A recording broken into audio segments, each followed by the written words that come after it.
Bienvenidos al curso de gestión de siniestros en el mercado asegurador. Mi nombre es Gabriel Alarcia y en esta oportunidad, continuando con los siniestros de automotores y fundamentalmente el tema de responsabilidad civil, hablaremos de los siniestros en los que los asegurados provocan lesiones a terceros o a personas transportadas. En los siniestros de lesiones es importante la tarea investigativa, ya que habitualmente se trata de casos de una gravedad mayor en promedio a la que habitualmente estamos acostumbrados en los daños materiales. Por lo tanto, es importante que realizar una tarea investigativa concurriendo al lugar del hecho y haciendo indagaciones a posibles testigos o a vecinos del lugar que nos den un panorama de lo que pudo haber ocurrido al momento del accidente.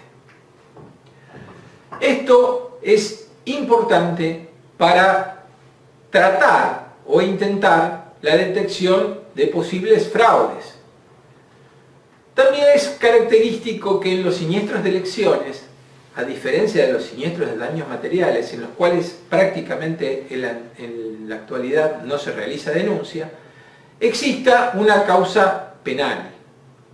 Por lo tanto, también es bueno ir a consultar la causa penal cuando se trate de casos de cierta envergadura.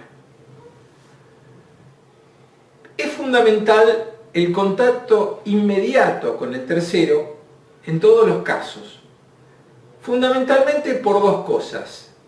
Primero, para que el mismo encuentre cierta contención, y por otra parte para demostrar que la compañía está interesada en su caso y que está dispuesta a atender el reclamo del mismo. Entonces es importante un contacto inmediato.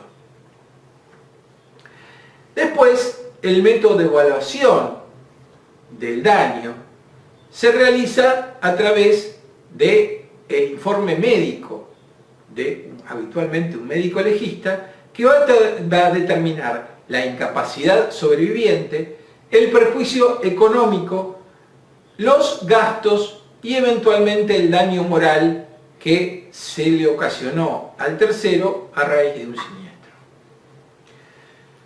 También hay que tener en cuenta un tratamiento diferencial que se hace cuando el lesionado es un menor de edad. Habitualmente no se trata directamente con el menor, sino que se trata con los padres o con los tutores, y estos casos o estos acuerdos deben ser homologados ante el juez para no tener inconvenientes posteriores.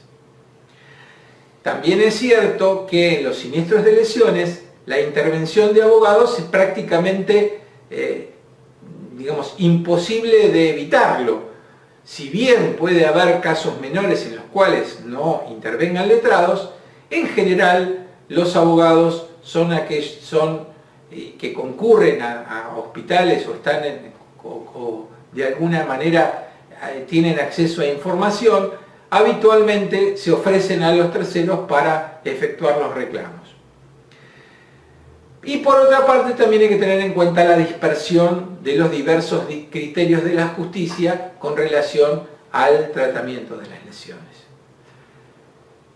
Lo que habitualmente se realiza con los lesionados es una pericia, que es una pericia médica que nada tiene que ver con la pericia accidentológica.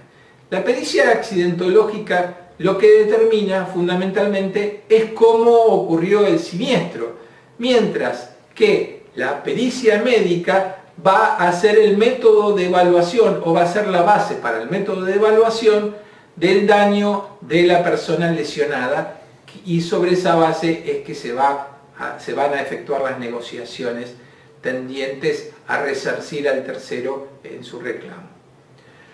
¿Cuál es la documentación que le debemos requerir en principio al asegurado en este tipo de siniestros? Bueno, primero el registro de conducir y que el mismo esté vigente a la fecha del siniestro. Es un tema realmente fundamental. Como habíamos dicho, si el conductor no está autorizado, el siniestro podría ser rechazado. La cédula de identificación del vehículo, para saber si el vehículo que está asegurado es el que realmente tuvo el accidente. También se le pide el título de propiedad, donde hay, digamos, una serie de información superior o mayor que la cédula de identificación, y el certificado de denuncia policial. Mientras que la documentación que se le requiere al tercero es que formalice el reclamo a través, digamos, de un escrito o a través de su abogado, todos los comprobantes de gastos que haya efectuado luego de ocurrido el siniestro, los presupuestos por los gastos futuros que pueda tener y los certificados médicos o la historia clínica de atención en el nosocomio que haya, de alguna forma, que haya sido trasladado o que se haya presentado luego del accidente. También existen indicadores de fraude que nos van a permitir saber si el siniestro pudo haberlo ocurrido tal cual lo declarara el asegurado o reclamara el tercero. Y si existiese algún tipo de connivencia entre ambos. Por ejemplo, si la fecha del siniestro está próxima de la emisión de la póliza. Si bien eso no, digamos, determina que el siniestro pudo haber sido fraudulento, hay que tenerlo en cuenta. También es importante la hora de ocurrencia del siniestro. No es lo mismo que el siniestro ocurra en horas de la madrugada, en las cuales el índice de alcohol puede afectar fundamentalmente, que se ocurra durante horas del día. Si el apellido del asegurado o el conductor es coincidente con el del tercero o del conductor del otro vehículo. Si también los domicilios de ambos intervinientes en el accidente son próximos o están dentro de un radio cercano. Si las profesiones de ambos participantes en el accidente pueden ser similares, lo cual podría indicar que se conocen antes de haber ocurrido el siniestro. Si el vehículo reclamante tiene daños en la parte delantera, también es importante para determinar si pudo haber o no fraude y cómo pudo haber sido el siniestro, y si hay contradicciones o nerviosismo del asegurado en el relato del accidente. Eso también es un indicador de fraude que hay que tener en cuenta. Siguiendo con los indicadores, el relato del accidente, que como habíamos visto era fundamental en los siniestros de daños materiales y también lo es en los siniestros de lesiones. También es importante tener en cuenta si el asegurado o el conductor se declaran muy responsables o muy culpables del accidente, asumiendo una responsabilidad o culpabilidad que no es habitual que una persona realice. También no sería lógico que el asegurado y tercero concurran juntos a denunciar el siniestro. Si las lesiones no están relacionadas con la magnitud del accidente, o sea, si tenemos daños materiales pequeños, es raro que tengamos lesiones de importancia.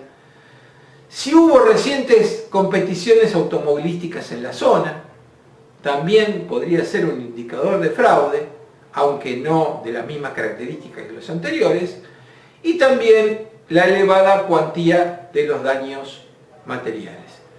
Todas estas son pautas que, si bien no indican la existencia de fraude, hay que tener en cuenta al momento de ocurrencia del siniestro para la atención del reclamo. Con esto, en cierto modo, terminaríamos el módulo de siniestros de automotores.